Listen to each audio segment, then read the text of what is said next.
In all of the history of our world, the planet Earth, there have been few times and places as terrifying as that which we are about to cover.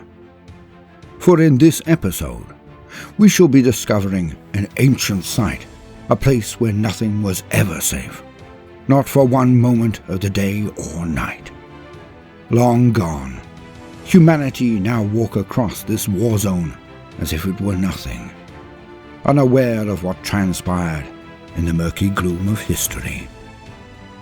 For the truth, the proof, the quintessence of it all, is that the lands now known as America, Canada and Mexico were once the site of a battle almost beyond human comprehension, the war under the waves. But where was this exactly? Who or what was involved in this titanic confrontation that lasted millions of years? Join us as we go all the way back to the Cretaceous period and attempt to show you the most aggressive food chain to ever exist, the beauty and horror of the Western Interior Seaway.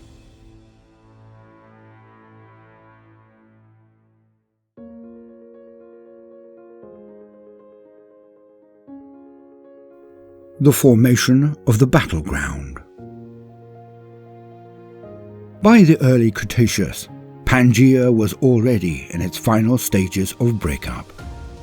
Intense tectonic activity began on the west coast, and by the late Cretaceous period, Eurasia and America had separated along the South Atlantic, subsequently developing the modern Rocky Mountains. As the result of these long-term changes, a low-elevation foreland basin inland of the mountains to the east was created. The global sea level had risen about 100 meters. By 115 million years ago, the Arctic Ocean had begun to flood the basin from the north, and by around 100 million years ago, the Western Interior Seaway had formed. The Seaway was continually extending from the Arctic Ocean through Canada and the United States, forming the Maori Sea, and down south to the Gulf of Mexico as an extension of the Tethys Sea. The consequence of the flooding of the continent was the creation of two land masses, Laramidia to the west and Appalachia to the east. The seaway formed isolated environments for land animals and plants. Many fossil sites were found in Laramidia.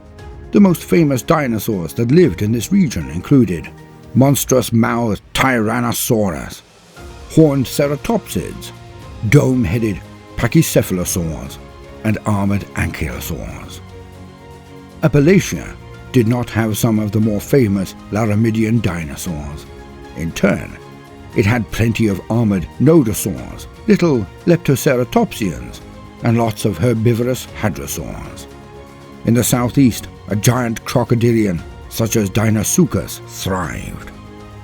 The seaway was a home to many aquatic animals, from the largest sea turtles in Earth's history, famous fish like huge Xiphactinus, enormous inoceramid clams, to many of the world's biggest known mosasaurs.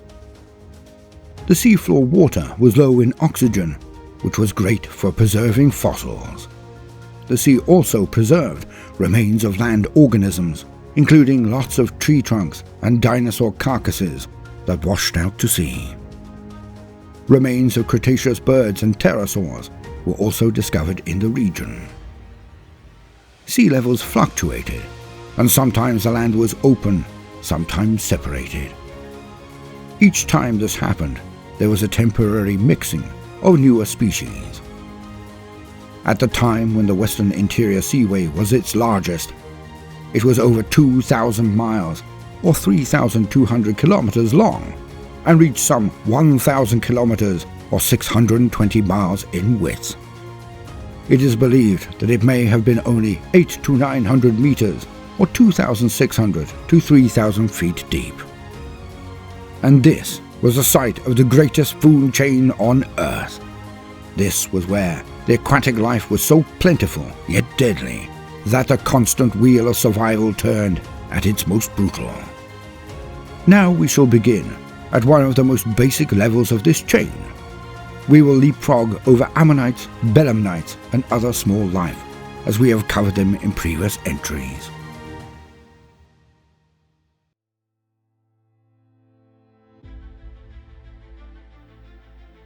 The sturgeon. The sturgeon is an example of a bony fish. It is the common name for the 27 species of fish belonging to the family Accipinceridae. Sturgeon are sometimes called living dinosaurs or living fossils. They have undergone surprisingly little morphological change, indicating their evolution has been exceptionally slow. It was discovered by fisheries biologists that sturgeon existed as long as 200 million years ago, during the early Jurassic period, some 201 to 174 million years ago. However, it is believed that sturgeons evolved from an earlier group of fish called the Paleoniciforms, which appeared at the end of the Silurian period, around 419 million years ago. Fossils of the true sturgeons are dated to the Upper Cretaceous. Its oldest known remains include a partial skull from the Cenomanian, being 100 to 94 million years ago in Alberta, Canada. They are one of two living families of the Ancipiceriforms, alongside paddlefish. Sturgeons were adapted to live in different environments, from subtropical, temperate, and subarctic rivers, lakes, and coastlines of Eurasia and North America. Throughout its millions of years' history, they survived through environmental disruptions, mass extinctions, and multiple glaciations of North America. They lived long lives, about 100 years. They are also late-maturing fish with distinctive traits, such as the heterocercal caudal fin, similar to those of sharks, which still exist in modern species. The body is elongated, smooth-skinned, scaleless, but have 5 lateral rows of bony plates called scutes. An almost complete articulated sturgeon fossil of approximately 80 centimeters or 31 inches in total length was found in the lower Julius River Formation, northeast Montana, from the Upper Cretaceous period. Their diet primarily included aquatic macroinvertebrates, snails, crustaceans, and small fish. Several modern species can grow quite large, typically ranging between 2 to 3.5 meters or 7.12 feet in length. And yet, despite its size, it was one of the lower rungs on our chain, eaten by most of the successive entries, so let us move on to the next step.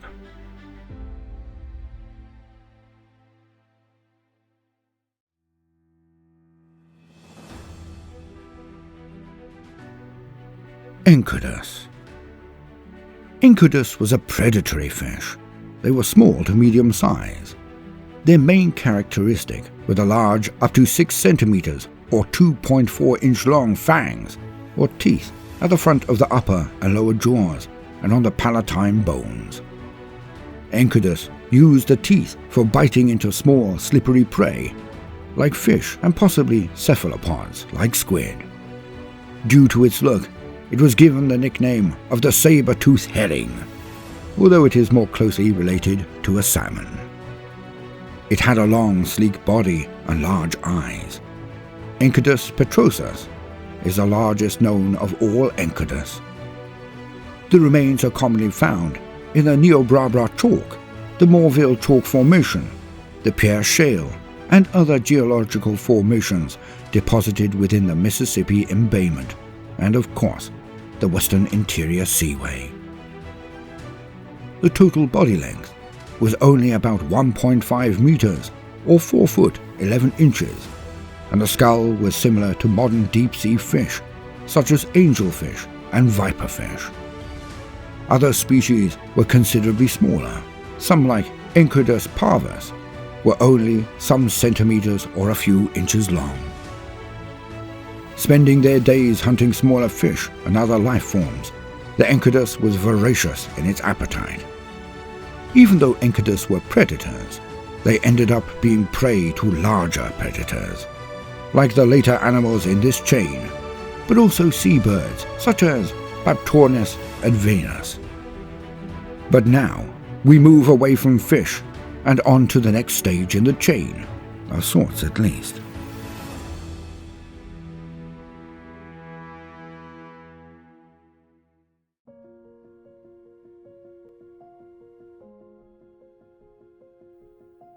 Herperornis. Herperornis lived in the first half of the Campanian age of the late Cretaceous, between 80 to 65 million years ago.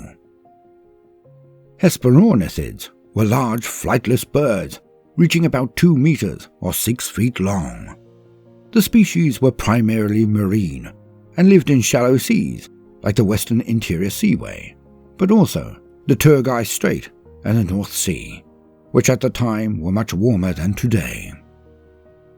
Later fossil discoveries are known from inland freshwater deposits of the Foremost Formation and the base of the Judith River Formation, perhaps due to some species of Herperornis moving away from a primarily marine environment. This bird's fossils in the Smoky Hill Chalk are rare, but remains from the north of Kansas, where the weather was probably cooler, are much more common.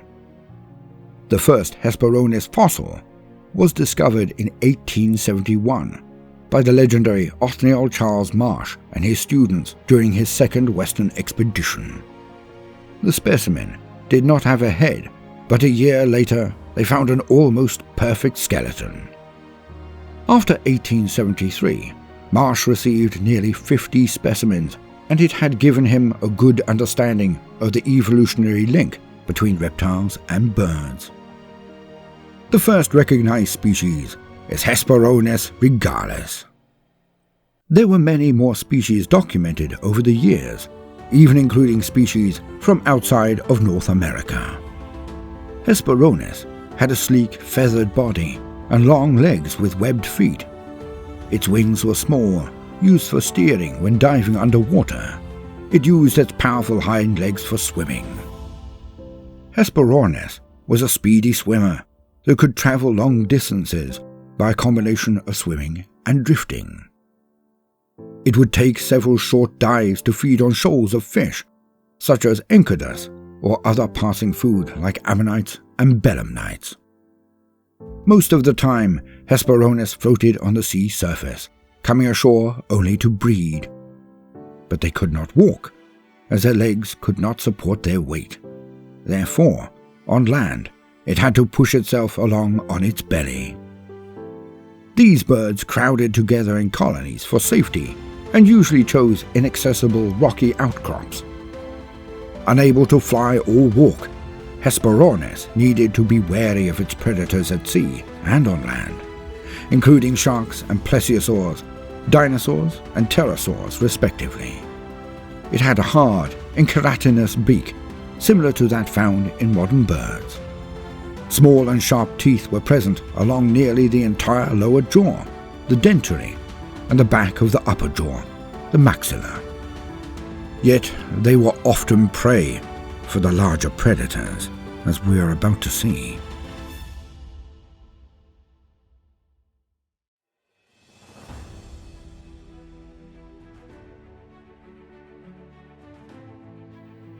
Archelon. Archelon are chelonians, belonging to a unique reptile family. This group included tortoises, terrapins, and turtles. Their main characteristic feature is the shell, made up of small numbers of very large scales joined together. The first species appeared in the Triassic period as small amphibious omnivores. It took them millions of years to evolve into land-dwelling herbivores, freshwater omnivores, and predators that lived in the Jurassic period. It is believed that sea turtles have been around for more than 100 million years. But one group of fully marine giant sea turtles emerged at the early Cretaceous.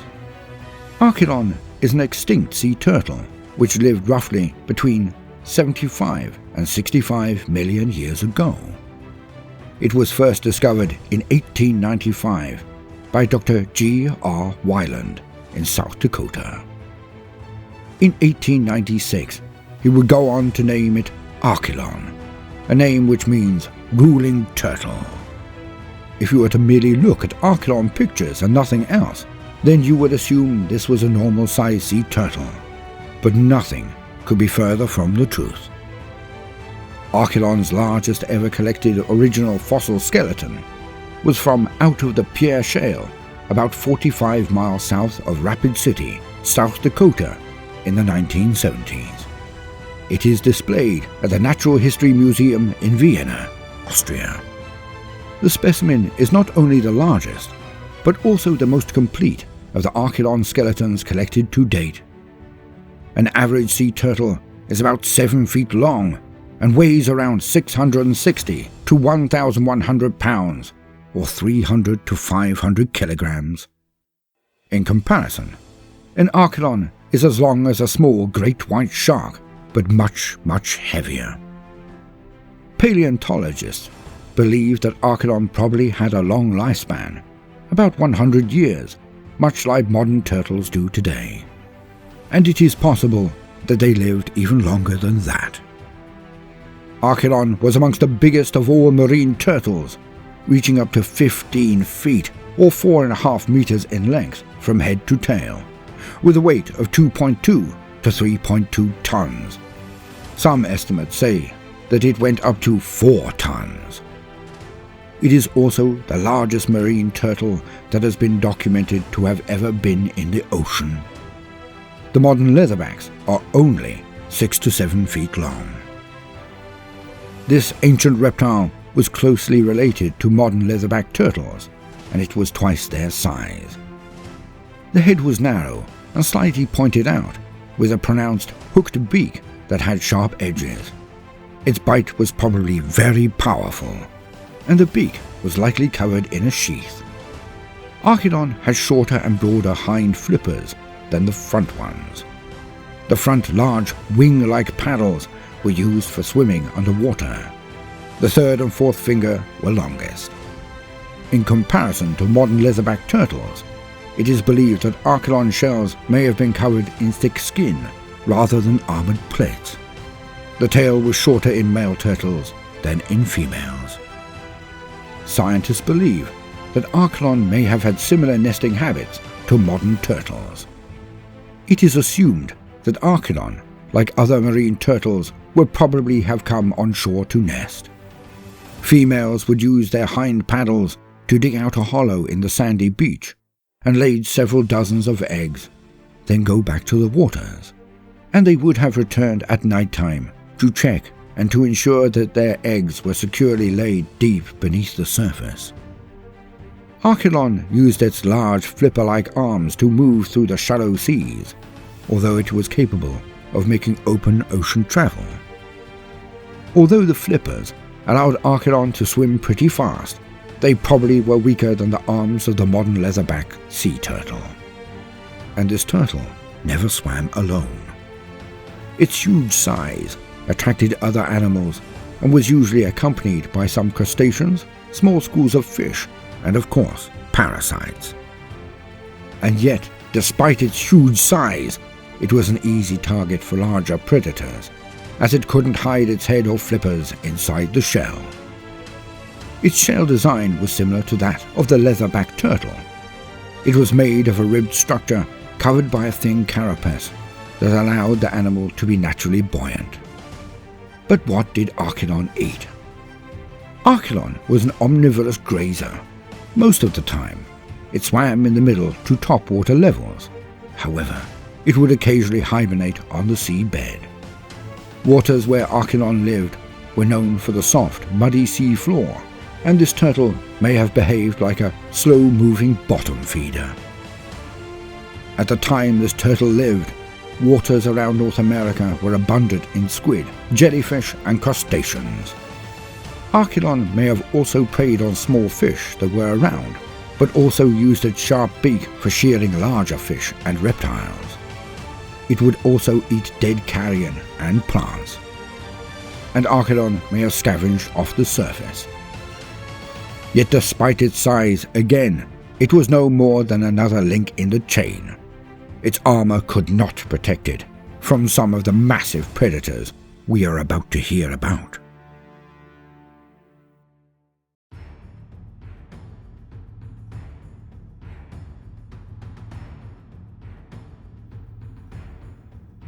Deinosuchus.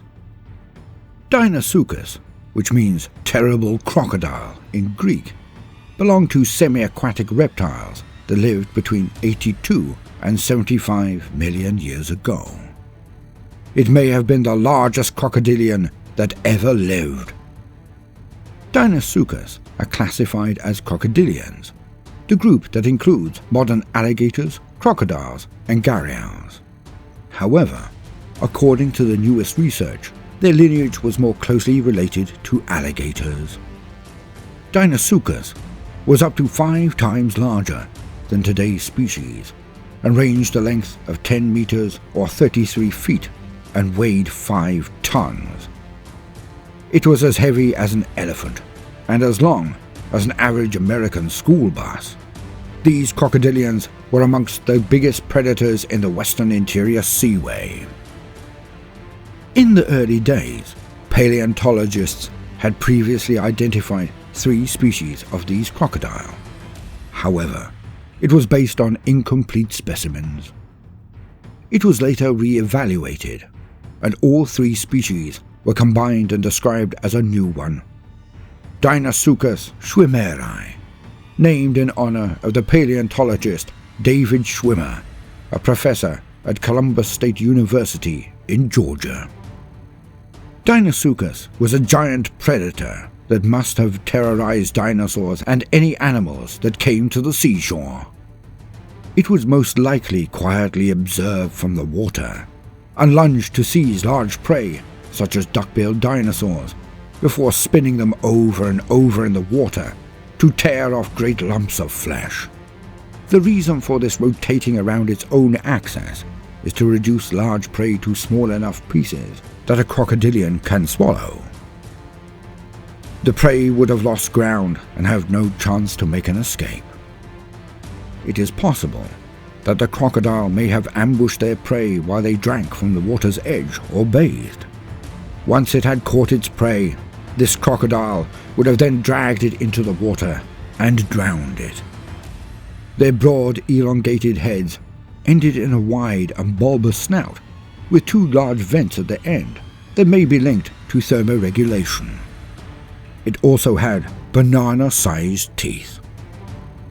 Like modern crocodiles, Deinosuchus is thought to have swallowed stones which served as ballast in the water. It could have lived for about 50 years, growing in size throughout its life. After mating, crocodiles lay between 60 and 80 eggs in a nest made of plants. The plants would rot in the heat and produce a warm environment which speeds up the hatching process. Living crocodile parents nurse their offspring for up to 8 weeks, so it is presumed that Deinosuchus would have had the same behavioral patterns. And so, we now move to the last and largest 3 denizens of the Western Interior Seaway, the biggest and greatest predators of their day.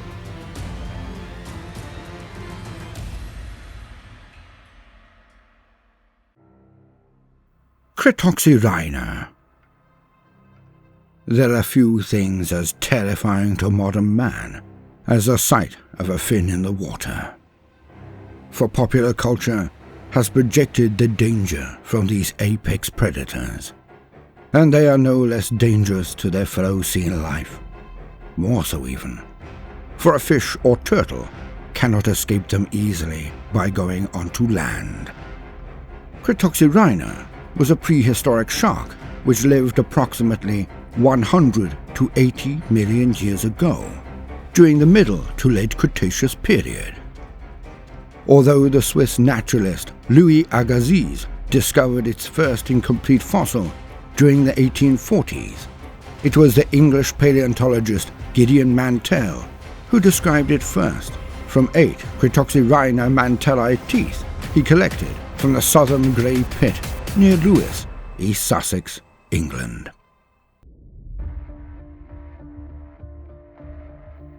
Mantell published his finding in his 1822 book, The Fossils of the South Downs, where he stated that the teeth belonged to two species of locally known modern sharks. More remains of hundreds of teeth and part of a spinal column were found in the late 19th century in Kansas by Charles H. Sternberg. The shark was then named Cretoxyrhina, meaning Cretaceous jaws. A Cretoxyrhina specimen has been discovered harboring undigested remnants of the great Cretaceous fish Cephactinus. Then again, we also have evidence that Cretoxyrhina was preyed on by even bigger marine reptiles. Cretoxyrhina is referred to be similar to all modern mackerel sharks that are oviviparous, meaning that the newly hatched grow inside the mother for a period of time and are nurtured from within, but not via a placental appendage. Oviviparous animals are born live.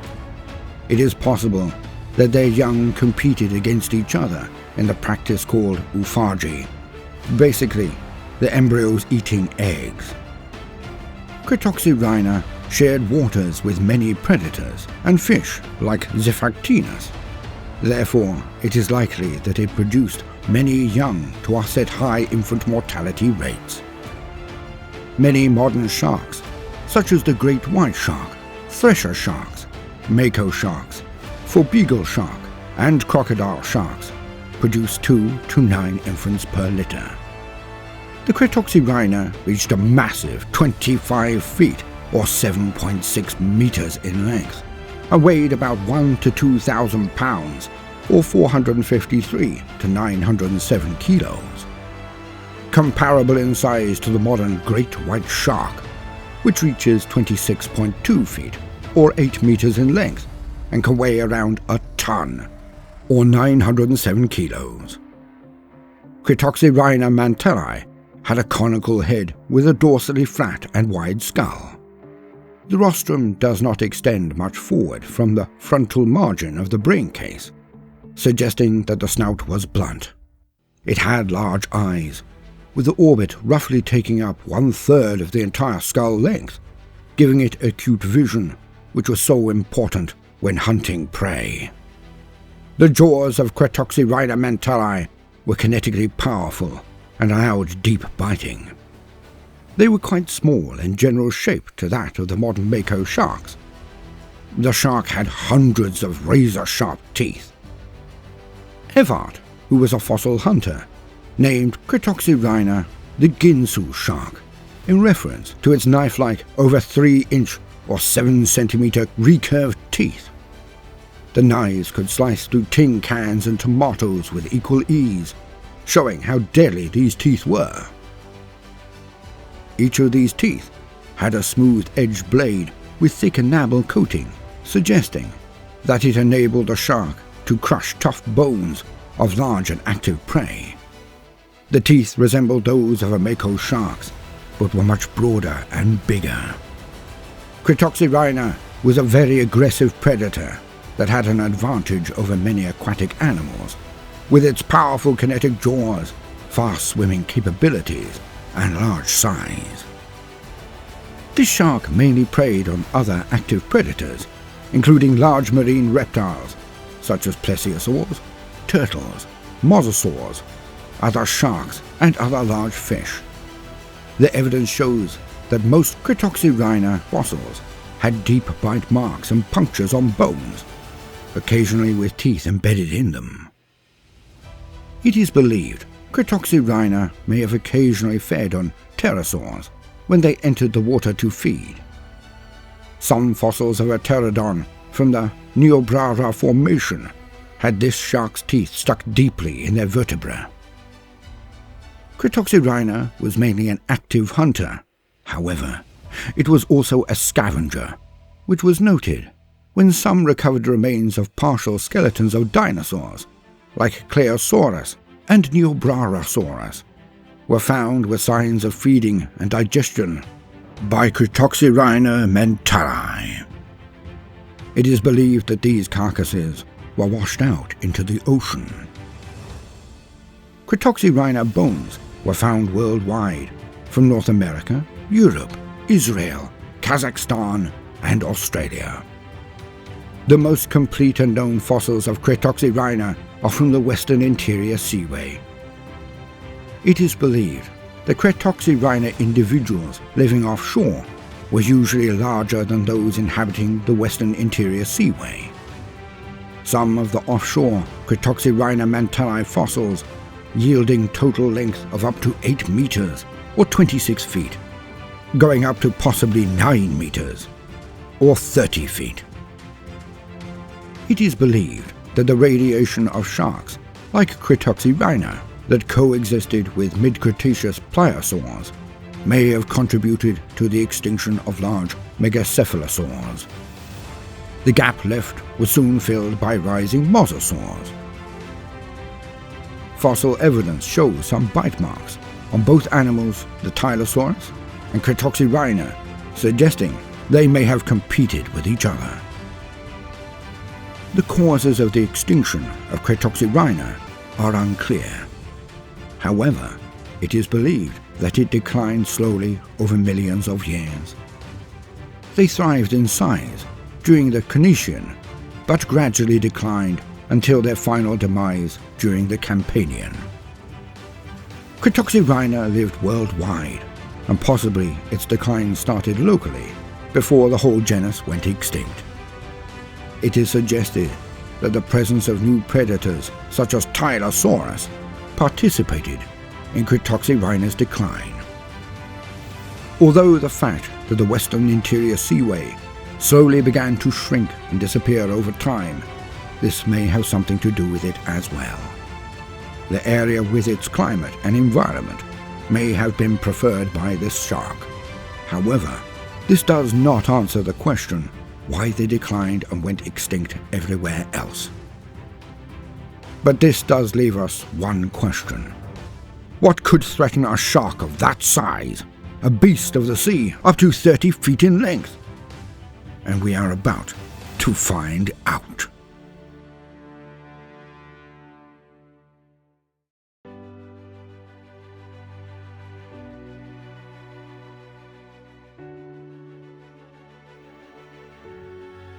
Elasmosaurus.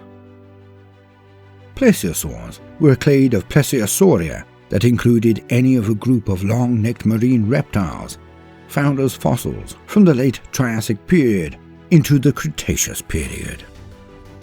Their name meaning metal plate lizard, after the flat bones in its pelvis and shoulder girdle that covered its chest and formed its arm sockets. They lived around the world in European seas and the Pacific Ocean, Australian, North American, and Asian waters. Both short and long-necked plesiosaurs became extinct at the very end of the Cretaceous period. Elasmosaurus were the longest of the plesiosaurs. Elasmosaurus is known from the Pierre Shale Formation, which represents marine sediments from the Western Interior Seaway. They lived during the late Cretaceous period.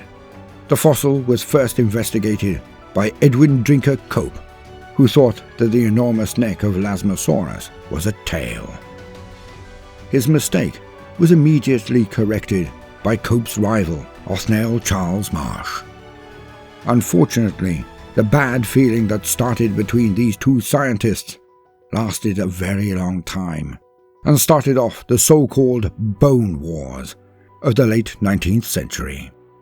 The subject of this conflict is so interesting that we would like to cover it in a separate episode. Elasmosaurus platyurus is only known from one incomplete specimen. The tip of the snout, occipital condyle, and the majority of the vertebral column were discovered from the Sharon Springs member Lower Campanian of the Pierre Shale, Logan County, Kansas, USA. The rest of the body, the limbs and most of the skull, are missing, and the pectoral and pelvic girdles, although figured, are also now missing. Apparently, The pectoral girdle of Elasmosaurus was unusual for elasmosaurids. Originally, it was thought that there were a large number of species of Elasmosaurus. However, many species of them have been found invalid or described as a new genus. Therefore, Elasmosaurus platyurus is the only one valid species belonging to the genus Elasmosaurus. The species name means big flattened tail and actually refers to the neck.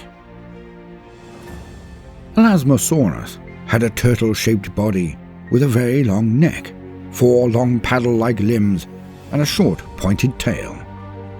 The animal measured up to 14 meters or 46 foot in length and with a weight of approximately 2 tons.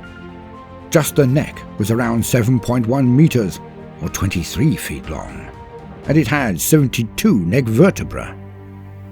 Only its relative, the Albertonectes, has the longest neck of all Elasmosaurus, with as many as 76 vertebrae in its neck. And to put that into perspective, humans have only 7 to 8 neck vertebrae. They evolved from inland living relatives, and over the time they adapted to be fully marine animals again. The undersides of the shoulder girdle and the hip bones are expanded into broad plate-like structures that anchor the powerful muscles driving the paddles. The finger and toe bones evolved from what has been a walking limb into a long wing or hydrofoil for flying through the water. It is believed that plesiosaurs had flattened eyeballs, which would have been better suited to seeing underwater than on land. Some plesiosaurs have been found with ear bones fused to the surrounding skull bones, suggesting that their ears were not suited to detecting sound waves carried through the air. Elasmosaurus traveled long distances to find mating and breeding grounds, but reproduction habits in Elasmosaurus are not confirmed. However, if compared to other plesiosaurs, such as Polycotylus, that gave birth to live young, rather than hatching their offspring from eggs on land, it is assumed that Elasmosaurus also had the same reproduction abilities. It probably gave birth to just one live baby. They may have cared for their young in a manner similar with today's whales and dolphins. It is unknown how long the nursing period would have been. Elasmosaurus would come to the water's surface to breathe air. It could only raise its head and neck above the water, but not too high. Elasmosaurus swam slowly using its 4 paddle-like flippers in a manner similar to that of a modern turtle. Some scientists compare these movements to that of a bird's wing in flight that created lift and pulled the animal through the water. However, the wrist of Elasmosaurus was locked and the paddles could not be folded. Elasmosaurus was a carnivorous hunter that stalked the region. It had a small head, which limited this reptile to the size of what it could eat. They had strong jaws with a wide gape lined with vicious, sharp, spike-like and interlocking teeth. Elasmosaurus had 6 teeth in each premaxilla of the upper jaw and may have had 14 teeth in the maxilla and 19 in the dentary of the lower jaw. Its long neck was a big advantage in getting close to prey without them noticing and taking it by surprise. It is believed that the neck was quite flexible. Elasmosaurus may have approached a shoal of fish from behind, slowly above the sea floor, using its neck to reach down and forage on bottom-dwelling creatures. It could snatch the unwary prey without having to move its great body too quickly. The stomach contents confirms that the animals could catch the fastest-moving fish of the time. Its diet includes small fish like Enchodus and marine invertebrates such as crabs and mollusks. Elasmosaurus swam in open seas, but often cruised around the coastal area looking for schools of fish. It had to compete for food with another group of marine hunters, which we will be discussing soon. To aid digestion and ballast, Elasmosaurus would occasionally dive down to the sea floor in shallow areas to find round pebbles. There were masses of gastroliths, or stomach stones, discovered located inside the abdomen in complete plesiosaur remains. They were rounded and sometimes highly polished rocks of various sizes, from egg-sized down to pea-sized or smaller. In the case of a recently discovered specimen from Antarctica, there were thousands of small quartzite pebbles in the stomach area. These gastroliths were mostly hard rocks such as quartz, quartzite, or chert, but on occasions granite, basalt, or other volcanics were found too. The total documented weight of the stomach stones from one plesiosaur was about 10 pounds, which is about 4.5 kilograms. The average weight of the animal was about 3 tons. Therefore, having gastroliths was not that significant in changing the buoyancy, as the weight of the daily food intake was probably the same, if not more. And so, we get to the most dangerous and deadly of them all, the top of the food chain, the beast that could and did eat near all of the fish, birds, sharks, turtles, and reptiles, the king of the war under the waves.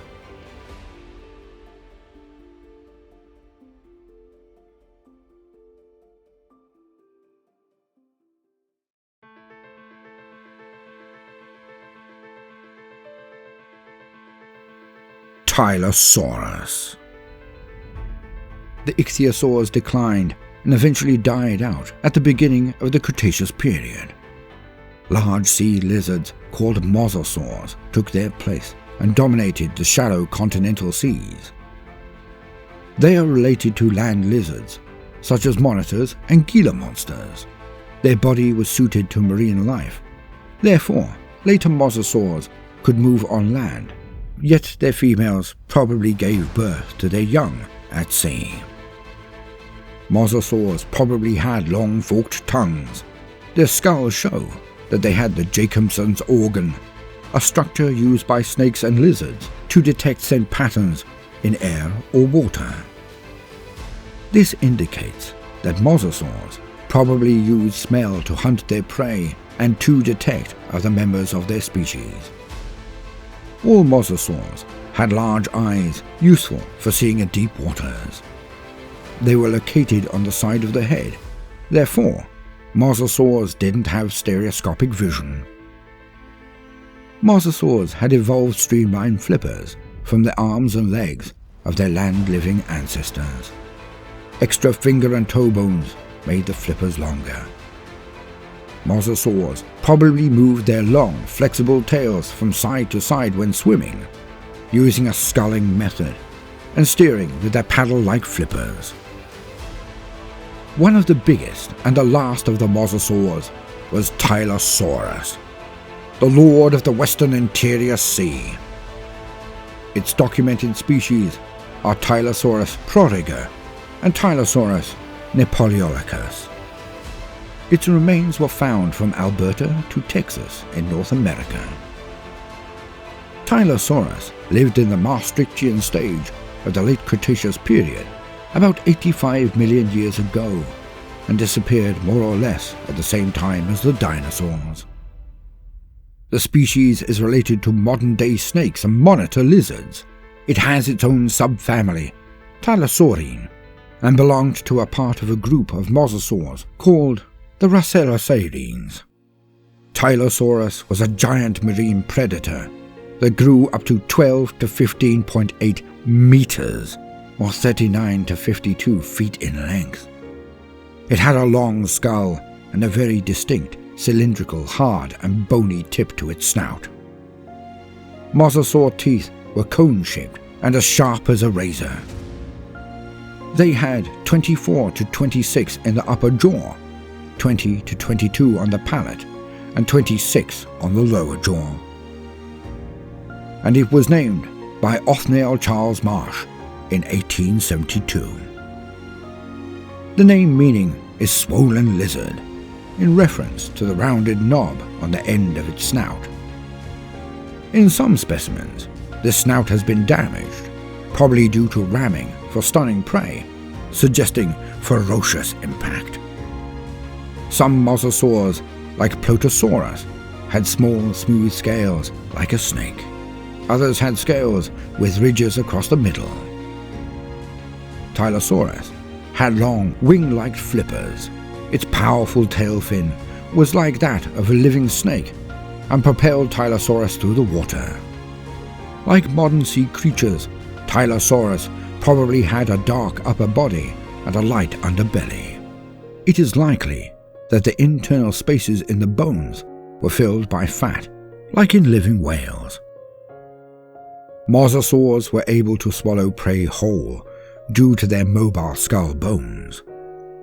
Tylosaurus are unique in that they were most likely endothermic or warm-blooded. Initially, scientists assumed that Tylosaurus moved its entire body like a snake due to its close relationship with the animal. Further study confirmed that the species' upper body was less flexible, and movement was largely concentrated at the tail, like in mackerels. Rothschild and Martin in 2005 examined 12 North American Tylosaurus skeletons and one Tylosaurus bernardi skeleton, and came to the conclusion that every individual suffered from decompression illness. Between 3 to 15% of vertebrae in the spinal column of North American Tylosaurus and 16% of vertebrae in Tylosaurus bernardi were affected by avascular necrosis, being decompression illness. The nitrogen bubbles built up in inhaled air that is decompressed either by frequent deep diving trips or by intervals of repetitive diving and short breathing that had damaged the bones.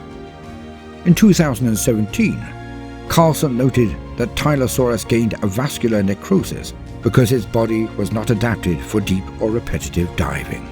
However, the genus had well-developed eardrums that could protect themselves from rapid changes in pressure.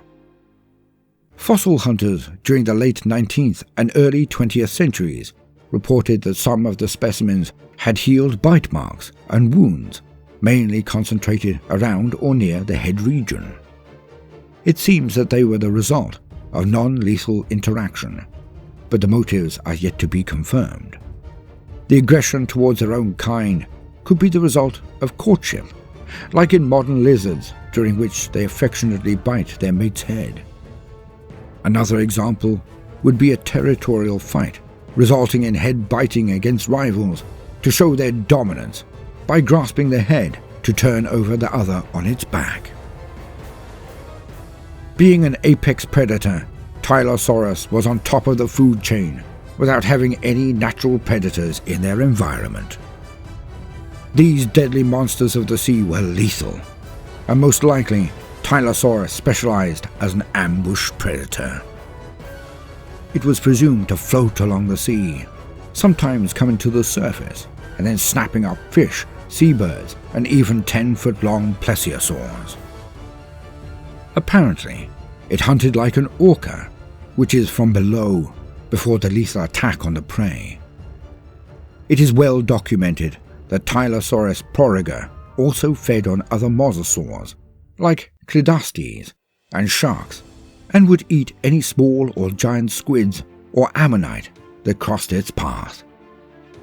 As the largest, most effective, and most ferocious of all of the denizens of the region, it had a gargantuan appetite and would gorge itself on all of the animals lower on the food chain. All.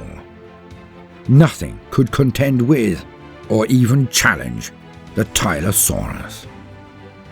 And so, this chain of constant consumption turned for millions of years. But how did it all end? As with everything, it changed with the endless march of time. At the end of the Cretaceous, Laramidia and Appalachia, the two sides of what is now known as North America, began to reconnect, and the Western Interior Seaway waned. While the continent uplifted, the sea level decreased, resulting in the gradual shrinkage of the seaway. This phase is sometimes called the Pierre Seaway, and so, the end of the war under the waves was not decided by any victor other than Mother Earth herself. For the mountains and land masses rose, and the age of the Seaway ended. Today, much of America is built on the very site of this great chain of life and death and rebirth.